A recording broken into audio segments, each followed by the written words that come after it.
இந்த படத்தோட ஸ்டார்டிங்கில் ஒரு கம்பெனியில் எல்லாருமே வேலையை முடிச்சுட்டு வெளியே போயிட்டு இருக்காங்க. அப்போ ஒரே ஒரு பொண்ணுக்கு மட்டும் ஒர்க் லோடு கொஞ்சம் ஹெவியாக இருக்க மாட்டிருக்கு. அந்த பொண்ணோட ஃப்ரெண்டு நான் வெளியே கிளம்புறேன்னு சொல்ல, அந்த பொண்ணு கொஞ்ச நேரம் இருடி வேலையை முடிச்சிடும் நானும் கூடயே வந்துடுறேன்னு சொல்ல, இல்லை என்னோட பாய் ஃப்ரெண்ட் வெளியே நிற்கிறான்னு சொல்லி அந்த பக்கத்தில் இருக்கிற பொண்ணு கிளம்பிடுது. எல்லாருமே கம்பெனிலேருந்து வேலையை முடிச்சுட்டு வெளியே போயிட்டு இருக்காங்க. வீட்டுக்கு போகிறவங்க போகட்டும். நீங்கள் நம்ம சேனலுக்கு புதுசாக இருந்தீங்கன்னா சப்ஸ்கிரைப் பண்ணிட்டு கொஞ்சம் பக்கத்தில் இருக்கிற பெல் ஐக்கான் அழுத்திச்சோங்க. அப்போ நான் போகிற ஒவ்வொரு வீடியோ உங்களுக்கு இன்ஸ்டன்ட் நோட்டிஃபிகேஷனாக வரும். அதே சமயம் அந்த பொண்ணு வெளிநாட்டு போகிறதுக்காக அந்த ஆஃபீஸோட ஹெட்டுக்கு மெயில் பண்ணியிருக்க மாட்டிருக்கு. இப்போ அந்த ஆஃபீஸோட ஹெட்டும் அதே கம்பெனியில் அங்கே தான் இருக்காரு, இன்னும் வீட்டுக்கு போகலை. அங்கே உள்ளே போய் அந்த ஹெட்டுக்கிட்ட கேட்க, ஹெட்டு இந்த பொண்ணுக்கிட்ட தப்பாக நடந்துக்க பார்க்குறான். அந்த பொண்ணை ஒரு வழியாக தப்பிச்சு அப்படியே வீட்டுக்கு ஓடிடுது. உள்ளே இருக்க அந்த மேனேஜரை ஒரு பேய் வந்து அடித்து கொன்னுருது. அப்படியே இந்த சீனை கட் பண்ணால் காலைல அந்த ஆஃபீஸோட ஓனர் வராரு. ஓனர் வந்தோடனே பார்த்துட்டு இந்த ஆஃபீஸில் பேய் இருக்குது அப்படிங்கிறத பார்த்தீங்கன்னா அவருக்கும் தெரியும். இதனால் ஒரு சாமியாரை கூப்பிட்டு வந்து இந்த பேய் நீங்கள் எப்படியாவது ஓட்டி தான் ஆகணும், ஏன்னா இந்த கம்பெனிக்காக நான் பல கோடி ரூபாய் இன்வெஸ்ட் பண்ணி கட்டியிருக்கேன், இதில் பேய் இருக்குன்னு தெரிஞ்சுன்னா ஒருத்தன் கூட வேலைக்கு வர மாட்டான் அப்படிங்கிற மாதிரி சொல்ல, இந்த பேய் எப்படியாவது வரட்டுங்கன்னு சொல்லி சாமியார் கொண்டு வந்து உட்கார வைக்கிறாரு. அந்த சாமியார் பேயை பிடிச்சி ஒரு பொம்மையில் அடைச்சிடுறாரு. அந்த பொம்மையை கொண்டு போய் புதைச்சிடலான்னு சொல்லி கூட இருக்கிற 2 பசங்க கிட்ட சொல்ல, அவனுங்க கொண்டு போய் ஒரு ஏரியில் புதைச்சிடுறானுங்க. கொஞ்ச நாள் கழிச்சு அந்த ஏரியை தூர் வர்றதுக்கான வேலைகள்லாம் நடக்க, அப்போ அந்த பொம்மையை புதைச்ச இடத்துலையும் தோண்ட அந்த பொம்மையும் பார்த்தீங்கன்னா வெளியே வந்துடுது. அது போய் ஒரு சின்ன பொண்ணுகிட்ட கிடைக்க, அந்த சின்ன பொண்ணு ஆர்வத்தோட தூக்கிட்டு போகுது. இந்த சீனை கட் பண்ணால் அயன் அப்படிங்கிற ஒருத்தனை காமிக்கிறாங்க. இவன் ஒரு பொண்ணை லவ் பண்ணியிருப்பானாட்டங்குது. அந்த பொண்ணோட அப்பா வந்து இப்போ உட்காந்துருக்காரு இவன்கிட்ட பேசுறதுக்காக.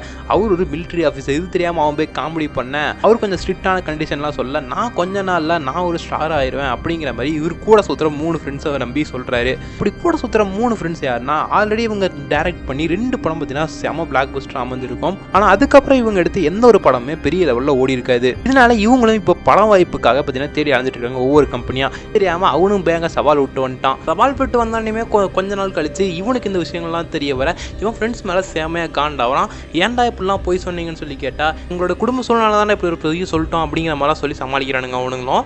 இப்போ இவங்க எல்லாமே என்ன பண்ணுறதுன்னு சொல்லி யோசிச்சுட்டு இருக்க டைமில் கோவிந்தாங்கிற ஒருத்தர் ஊட்டியிலேருந்து ஃபோன் பண்ணுறாரு. எங்களுடைய ஓனர் இது வரைக்கும் நிறையா காசுகள் சம்பாதிச்சு வச்சிருக்காரு. என்னதான் சம்பாதிச்சாலும் ஒரு நல்ல ஃபீல் குடான ஒரு ஃபிலிமை ப்ரொடக்ஷன் பண்ணுங்கிறது அவரோட ஆசை.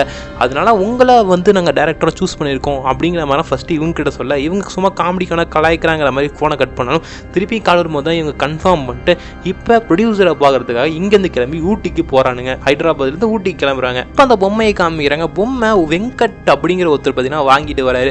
அவரும் பார்த்தீங்கன்னா ஸ்ட்ரெயிட்டாக ஊட்டிக்கு தான் வராரு. பொம்மையை வாங்கிட்டு வந்துற ஒரு ஃபங்க்ஷனில் உட்காந்து பேசும்போது அந்த பொம்மையும் பார்த்தீங்கன்னா பேசுது. இதை பார்த்து அவருக்கே பார்த்தீங்கன்னா ஆச்சரியமாக இருக்குது. கொஞ்ச நாளில் அவருக்கு அமானுஷ்யமாக நிறையா விஷயங்கள் நடக்க ஆரம்பிக்குது. பொம்மையை தூக்கி வெளியே போட்டால் அவருடைய கட்டிலே பார்த்தீங்கன்னா திருப்பி வந்து உட்காரும். இந்த பொம்மையை விட்டுட்டு நம்ம எப்படா போகிறதுன்னு யோசிக்கும் போது பொம்மையே பார்த்தீங்கன்னா ஒரு விஷயத்தையும் சொல்லுது, என்னோட தங்கச்சிக்கிட்ட கொண்டு போய் நீ சேர்த்துட்டுனா நான் உன்னை விட்டுருவாங்கிற மாதிரி. இப்போ அந்த வெங்கட்டுங்கிறவரும் அந்த பொம்மையை தூக்கிட்டு தங்கச்சி தெரிய அடைஞ்சிட்டு இருக்காரு. இப்போ அந்த 4 பேரும் ப்ரொடியூசர் கதையை சொல்லிட்டாரு. ஹீரோயினை மட்டும் பிடிச்சா இப்போ ஷூட்டிங்க்கு போயிடலாம் நிலைமை வச்சு இப்போ ஹீரோயினை பார்த்தீங்கன்னா தொலைவிட்டு இருக்காங்க. ஒருத்தர் கூட செட் ஆகல. ப்ரொடியூசர் பார்த்தீங்கன்னா ஆல்ரெடி ஒரு ஹீரோயினை பார்த்து வச்சுட்டாரு. ஸோ அவங்களுக்கு போய் மீட் பண்ணுங்கிற மாதிரி சொல்ல, அங்கே போனால் நம்ம ஹீரோயின்கிட்ட கதையை சொல்கிறாங்க. ஹீரோயின் கதையை கேட்டாலும் பெருசாக அவங்களுக்கு நடிப்பில் ஆர்வம் இல்லை. இருந்தாலும் ஹீரோயின் இவங்க 4 பேத்துக்கும் ஃப்ரெண்ட்ஸாக இருக்கிறதுனால சரி நான் நடிக்கிறேங்கிற மாதிரி ஒத்துக்கிறாங்க.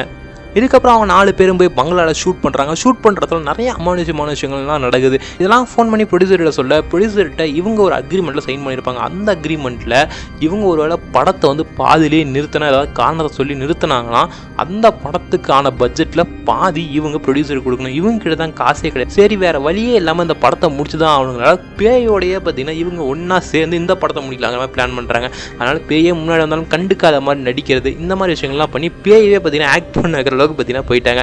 நல்லாவே போயிட்டு இருக்கிற நேரத்தில் ஒரு கட்டத்தில் ஒரு முக்கியமான சீன் எடுக்கணும். இந்த சீனில் பொண்ணு கோச்சிக்கிட்டு வெளியே போன வீட்டை விட்டு காதலனோட. இந்த டைமில் தான் ஒரு பிரச்சனை. ஆல்ரெடி இந்த பங்களாலே இருந்தவங்களுக்கு இந்த லவ் மேட்ரால் அவங்க ஃபேமிலியே பார்த்தீங்கன்னா ஃபுல்லாக அழிஞ்சிருக்கும். இதனால் லவ் பண்ணுறோன்னு சொல்லி யார் அந்த பங்களாக்குள்ளே வந்தாலுமே அவங்கள இந்த பேய் பார்த்தீங்கன்னா கொன்றோம். சரி இந்த ஷூட்டிங் கதை ஒரு பக்கம் போயிட்டுருக்கு, இந்த பங்களாவோட கதை ஒரு பக்கம் போயிட்டுருக்கு. சரி இந்த வெங்கட் கிட்ட இருக்கிற பொம்மைக்கு என்னடா கதை, இதில் ஏன்டா பேய் இருக்குன்னு சொல்லி கேட்டிங்கன்னா, ஒரு சின்ன ஃப்ளாஷ்பேக். ஹீரோயினுக்கு ஒரு அக்கா இருக்காங்க. அவங்க பேர் கீதாஞ்சலி.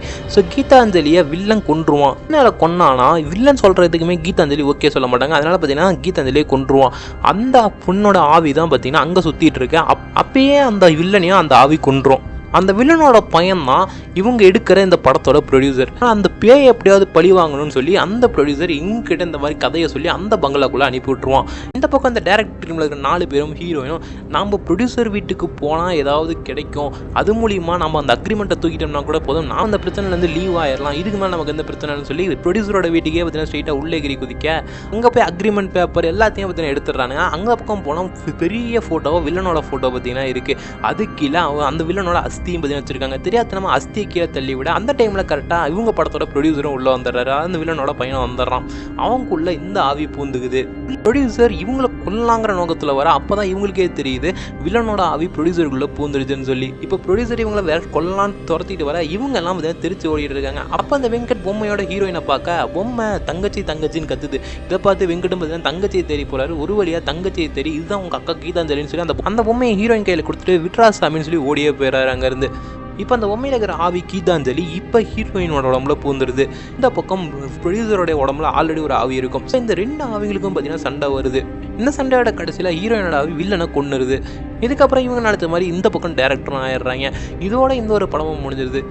ஃபைனலாக இந்த படத்தோட இன்ட்ரெஸ்டிங்கான விஷயங்கள் சொல்லணும்னா இந்த படத்தோட பேர் கீதாஞ்சலி. ஸோ இந்த படம் டேரக்ட் தமிழ் கிடையாது. ஆனால் இந்த படம் அஞ்சலியோட 50வது படம். நம்ம அஞ்சலி அக்காவோட 50வது படங்கிறத பார்த்தீங்கன்னா எனக்கே ஒரு ஹைப் இருந்துச்சு, எப்படா இருக்குன்னு சொல்லி படம் பார்க்கணுன்னு.